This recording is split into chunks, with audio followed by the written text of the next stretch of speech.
appears to have happened is that Tommy Robinson's supporters have broken through, as I say, the cordons. It's causing a massive headache for the police. This violent criminal, somebody with 17 convictions in Sweden, in 18 months' time, he will be in this country. When freedom meets fear, Britain's new protest crackdown. Before we dive into what might be the most consequential shift in British civil liberties in decades, do me a favor and hit that subscribe button. Because what I'm about to tell you affects every single person in this country, whether you've ever been to a protest or not. And trust me, you'll want to stay informed about this one. Right then, let's talk about Saturday the 5th of October, when nearly 500 people were arrested in central London. 500. That's not a typo. That's more arrests in a single day than most entire years of protests combined. But here's where it gets interesting, because those arrests weren't the story. They were merely the prelude to something far more significant that was announced the very next day. Something that fundamentally changes the calculus of protest in Britain. Interior Minister Shabana Mahmood stood up on Sunday and announced that British police will be getting sweeping new powers to restrict protests. Not just any protests, mind you, but specifically those that happen repeatedly in the same location. Now, I know what you're thinking. You're thinking this is about public order, about traffic disruptions, about balancing rights. And you'd be partially correct, but only partially, because when you actually read between the lines of this announcement, what you're seeing is the government's response to over a year of pro-Palestinian demonstrations that have made portions of the establishment deeply, profoundly uncomfortable. Let's be crystal clear about what these powers actually mean. Senior police officers will now be able to consider what the Home Office calls the cumulative impact of previous protests on a local community. Cumulative impact. Those two words are doing an extraordinary amount of heavy lifting in that sentence. Because what they're essentially saying is this: it doesn't matter if your individual protest is peaceful, lawful, and proportionate. If there have been other protests before yours in the same area, the police can now factor in how people felt about those previous demonstrations when deciding whether to allow yours to proceed. It's a bit like being held responsible for what your predecessor did, except your predecessor might be a complete stranger who simply shares your cause. The timing of this announcement is absolutely crucial, and we need to talk about Manchester. On Thursday, during Yom Kippur, the holiest day in the Jewish calendar, 2 people were murdered at a synagogue in Manchester. The attacker was shot dead by police. He was a British man of Syrian descent, and officials have suggested he may have been inspired by extremist Islamist ideology. It was an absolute tragedy, a horrific act of violence that shook the entire Jewish community and indeed the entire nation. And Prime Minister Keir Starmer did what you might expect a prime minister to do. He urged the organizers of Saturday's planned pro-Palestinian protest to call it off, to show respect, to allow space for grief. They didn't. The protest went ahead.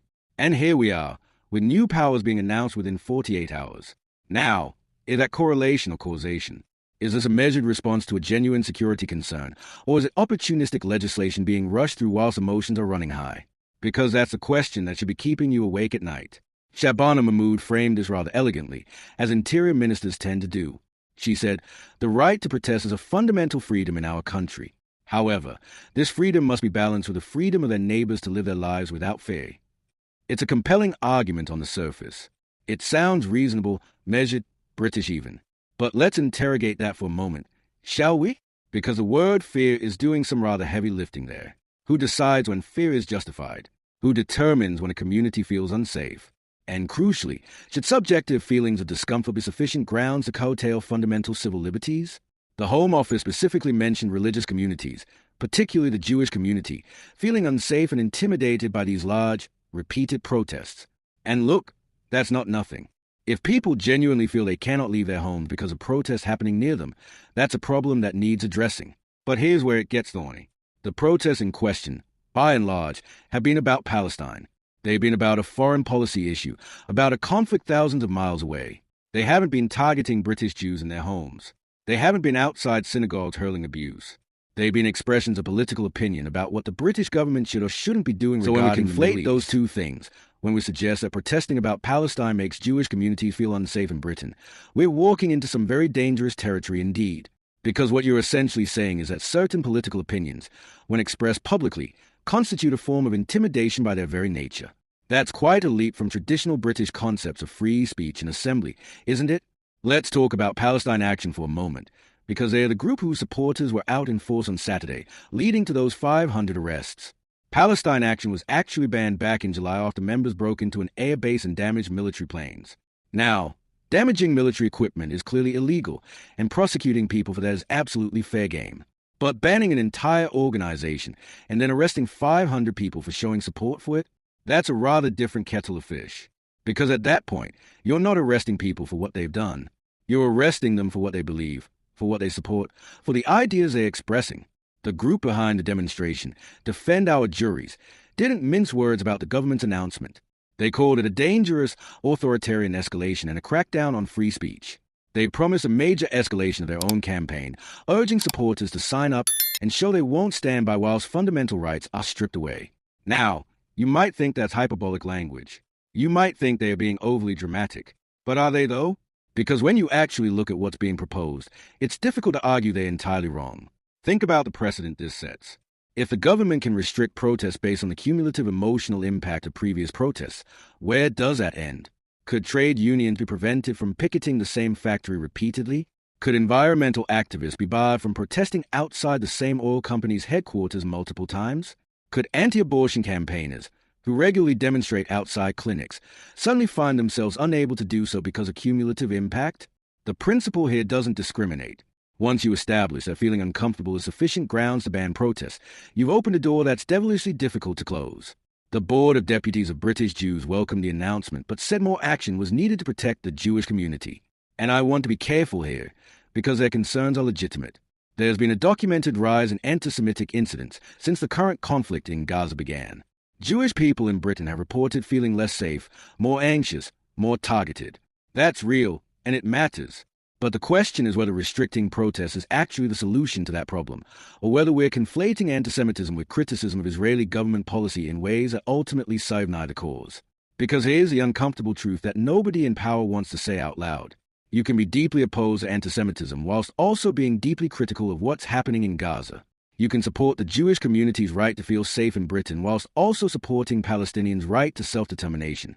These things are not mutually exclusive, no matter how much some people would like to pretend they are. And when we start restricting protests on the basis that it makes people uncomfortable, we are essentially saying that certain political positions are beyond the pale of acceptable discourse. That's not democracy. That's something else entirely. Mahmood has also announced she'll be reviewing police powers to ensure they're sufficient and consistently applied, including powers to ban protests outright. Ban protests outright. Let that sink in for a moment. We're talking about giving police the power to simply say no. You cannot protest about this, in this place, at this time, in Britain, in 2025, the country that likes to lecture the rest of the world about democracy and freedom. Now, some of you watching this will be thinking, good, about time.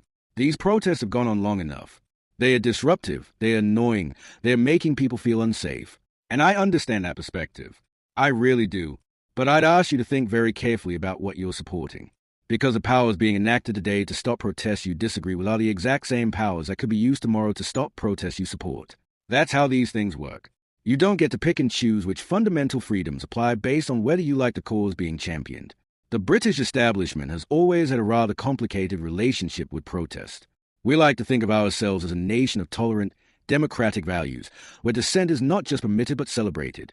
But scratch beneath that surface and you'll find a deep institutional discomfort with people actually exercising those rights in ways that cause inconvenience or embarrassment. From the suffragettes to the miners' strikes to the poll tax riots to Extinction Rebellion, the pattern is always the same. Protest is fine in theory, cherished even, right up until it becomes effective. And then suddenly it's disruptive, it's unreasonable, it needs to be controlled. What we're seeing now is that impulse codified into law. We're seeing the state giving itself the tools to manage dissent, to control the expression of political opinion, to decide which causes are acceptable and which have crossed some invisible line. And it's being done with the best possible intentions, wrapped in the language of community safety and balance and protecting vulnerable groups. But intention doesn't matter nearly as much as mechanism. And the mechanism being created here is one that could very easily be turned against any group, any cause, any movement that makes those in power sufficiently uncomfortable. So where does this leave us? 500 arrests on a single day, new powers to restrict repeated protests, reviews of police powers to ban demonstrations outright. A government that's clearly decided the pro-Palestinian movement has become enough of a political problem that it needs to be contained rather than engaged with. And all of this happening against the backdrop of a horrific attack on a synagogue that's being used to justify measures that were likely already being planned. The question you need to ask yourself is this: do you trust the state to exercise these powers responsibly? Do you trust the police to make nuanced decisions about when cumulative impact justifies restriction? Do you trust that these powers won't be expanded, won't be normalized, won't become the new baseline for how Britain handles dissent? Because once you give away these freedoms, getting them back is extraordinarily difficult. Just ask anyone who's been following the steady erosion of civil liberties over the past 2 decades in the name of security, in the name of public order, in the name of protecting people from feeling uncomfortable. This isn't just about Palestine. It's about what kind of country we want Britain to be. It's about whether we genuinely believe in freedom of expression and assembly, or whether we only believe in them when they are not inconvenient. And right now, watching this unfold, I'm not entirely sure which way we're heading.